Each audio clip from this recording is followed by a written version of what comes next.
I think it boils down to, when you're talking about a brand, is who do you want to be? Like, what's your public facing persona? And be true to it.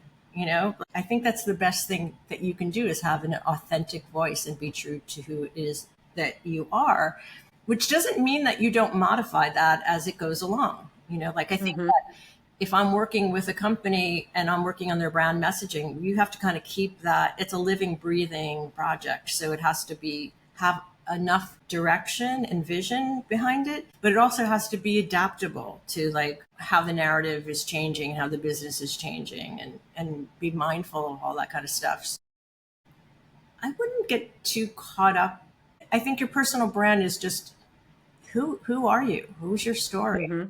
Be who you are. Just be your authentic self of who you are. That is your brand.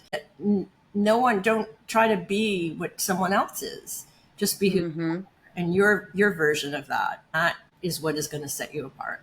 And that, I think, is just, when I'm working with people, I just try to kind of refine that, to find out, well, don't feel like you have to, position yourself in this way or that way. Let's find, what it is that makes you who you are.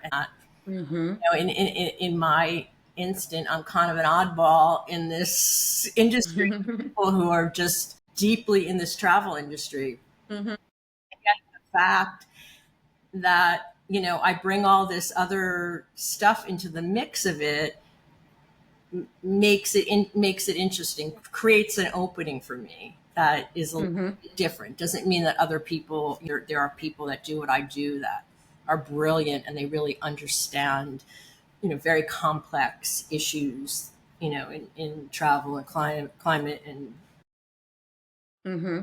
regeneration, far better than I have a command of it. But, I have to remember, I'm not there for that piece. I'm there for what it is that I bring in. And then I'm going to also learn from that, and I'll grow and I'll acquire some of that. But right now that's not really what my place in this is. And I think that's really good for anybody that's, venturing out on their own, is to just really stay grounded in who you are. And just, if that's just what your service is that's the way you deal with people, if it's drawing upon culture and how you were raised and the rituals and things that just make you who you are. Celebrate. Yes.